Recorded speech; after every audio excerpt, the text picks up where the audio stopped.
What's going on, everybody? Welcome back to Nintendo Land, and also welcome back to cool details you missed and funny moments within Splatoon 3. You guys have been loving this series so much. We are now on episode 7. Yes, episode 7, so maybe like episode 10, I'll do like something big or some type of grand thing for the video or something. But thank you guys so much for tuning in this series, and thank you guys so much for supporting it for this long. You guys have been sending me videos via Twitter. Also, you can do so on Nintendo Land on Twitter, and you can also comment any type of secrets or Easter eggs that you found within the game yourself that you want to share down in the comments below. But thank you guys so much for tuning in. If you enjoyed this video, stop what you're doing right now. Stop. Stop. Leave a like and subscribe and turn post notifications on so that way you're ready whenever these videos go live. Thank you so much for tuning in, guys, and I hope you enjoyed today's content. We've seen slamming lids in Salmon Run, and it's nothing really crazy, but the double-decker slamming lid is kind of insane. They're both like kind of bouncing off each other and clapping into each other. It's actually very unfortunate for both of them. Sometimes you can get blasted so hard by the enemy team, it actually gives you a communication error.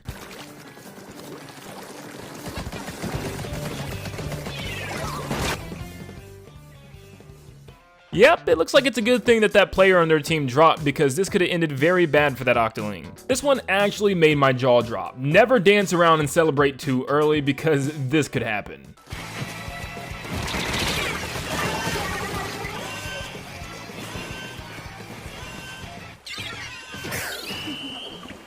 Yeah, guys, remember the game is not over until the game says the game is over, because this could definitely happen to you and it could definitely pull your heart out. Did you know when you're in the practice range using your ink, it stays that one color and there's really no way to change it? Well, there actually is a way, even though it really is pointless because it takes a lot of time to do so. But if you go watch your replays on the screen by the lobby tube, you can actually pick which replay you want to view from like literally all your replays still, which is kind of crazy that it holds all this. And you get to pick which game, and you have to watch like the first couple of seconds as it starts up, but then you can back out and your ink will change to that color as if you just played another game. Sometimes Splatoon 3 can be super sweaty and competitive, especially in the ranked mode, but even in ranked mode, you can sometimes make a friend, even though you can't trust them for too long.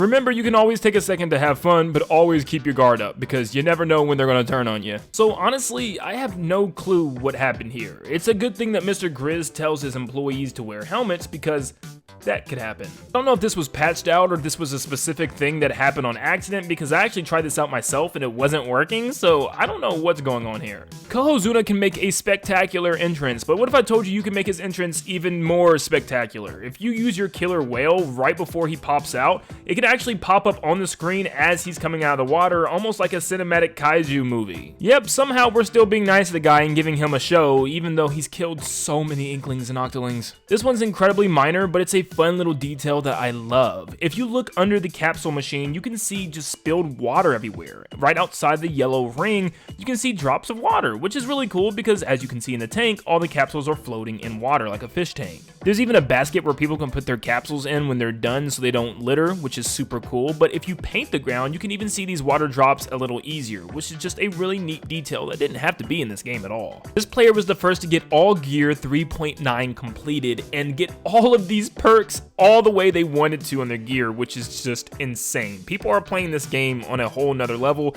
and I'm actually terrified because coming up against these people, they're probably absolute legends at the game. Sometimes with the Splatbrella, all you need to do is hold your umbrella out.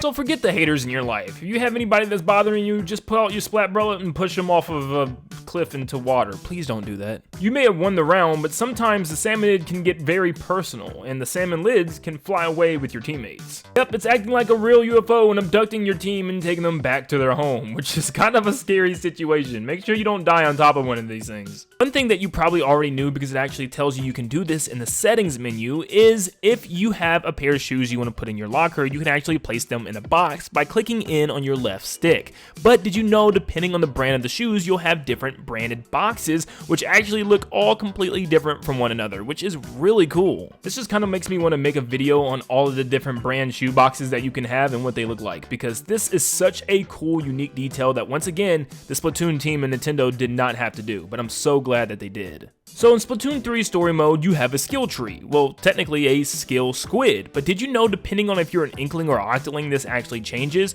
It makes so much sense, and it's just like, obviously that would be the case, but actually seeing it is pretty cool. So you can have a skill squid or a skill octopus, it's up to you.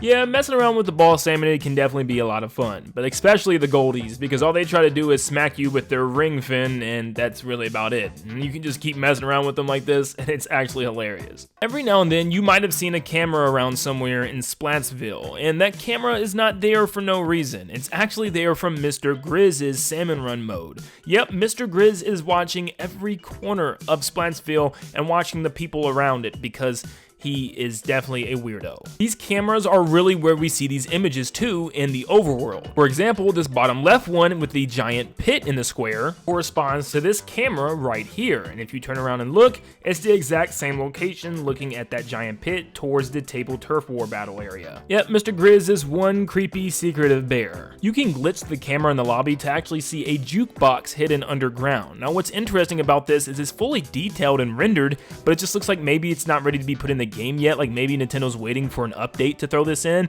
where we'll probably be able to change the lobby music within the lobby. We can already hear music from Splatoon 1 and 2 playing, but it'd be really cool if we get to choose any song from any game to play while we wait for our next match. That would be a fun update. Tell me if you notice anything with this game.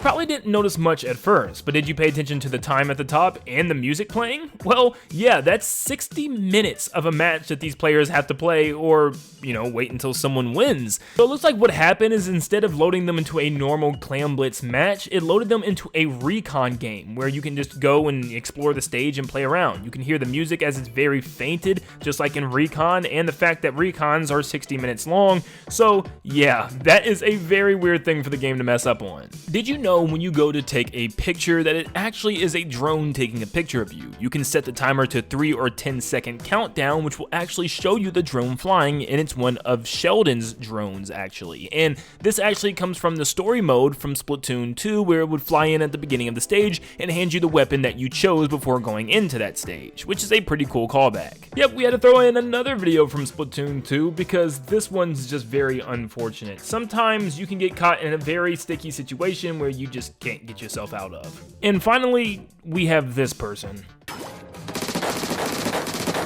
think it's safe to say that this will be everybody's worst nightmare to come up on somebody like this in a game, because this person is out of their mind cracked. And yeah, with that perfect aim, please don't be in my lobbies. Big thanks once again for everybody tuning in today. Make sure if you want to send in a video yourself, you do so via Nin10doland on Twitter, or just comment down below a cool fact that you guys have found and you could appear on the next video. Thank you so much for everybody that's tuning in. Leave a like, subscribe, hit the post notification bell to stay up to date on everything I post Splatoon and Nintendo in general. And like always, I'll see you all on the next one.